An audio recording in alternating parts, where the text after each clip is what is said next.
Hello, जानकीज kitchen मध्ये आपले खूप खूप स्वागत आहे।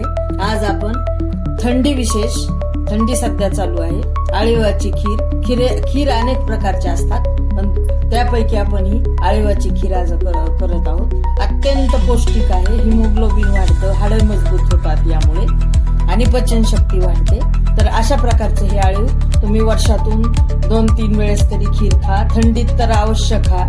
तर आपण आज ही खीर पाहणार आहोत। एक छोटी वाटी घेतलेली आहे आपण, ही अशी सपाट वाटी आळीव आहेत आपले, आणि आपल्याला थोडं आधान ठेवायचं। आपण या गडव्यामध्ये 1 वाटी तुम्हाला सांगितल्याप्रमाणे पाणी ठेवलेलं आहे, मोठी वाटी, आणि आधान आलेलं आहे। गॅस चालू करून आपण, आणि आता आपल्याला हे पाणी उकळलं की आपल्याला आळीव टाकून घ्यायचं।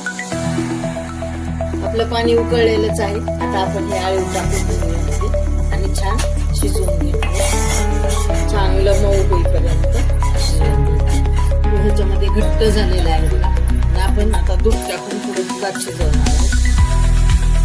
थोडं दूध टाकून घेऊ आणि चांगलं एक मिक्स करून आपण मऊ होईपर्यंत चांगलं शिजवून घेऊ।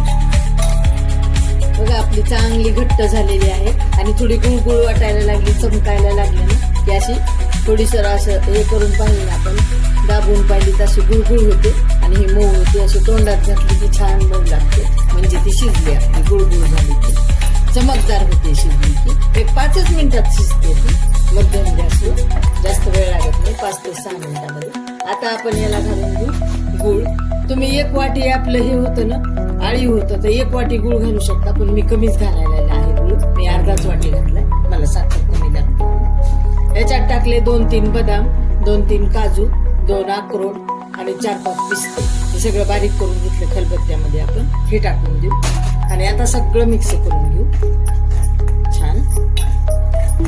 हे उतरून घेऊ, गॅस बंद करून टाकू, आता खाली उतरून घेऊ। आता विलायची, जायफळ पूड आपण थोडीशी टाकणार आहोत। आता टाकू दूध आणि छान एकदा आपण त्याला उकळून घेणार आहोत, मिक्स करून टाकून गॅस चालू करू। आता आपण बंद केला होता, आता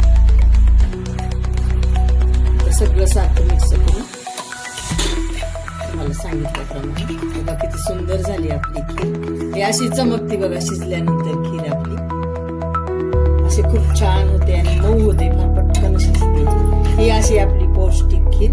आता आपल्याला 1 उकळी आणून घ्यायची आहे।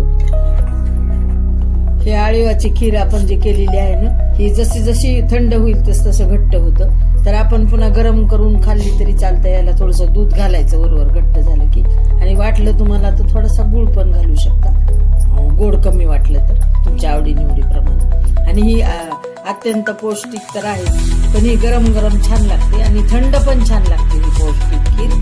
पण याला खाल्ल्यानंतर एक गरम गरम जर तुम्ही खाल्ली तर 5-7 मिनिटं वर पाणी प्यायचं नाही, तसंच बसायचं, थांबायचं आणि नंतर 5-7 मिनिटांनी पाणी प्यायचं। अशा प्रकारे आपली थंडी स्पेशल आळीवाची खीर खाण्यासाठी तयार आहे। तर हे इतकी पौष्टिक खीर आहे ना, तर तुम्ही मैत्रिणी आणि माझे प्रेक्षक नक्की करून खा। सबस्क्राईब करा, लाईक करा, शेअर करा।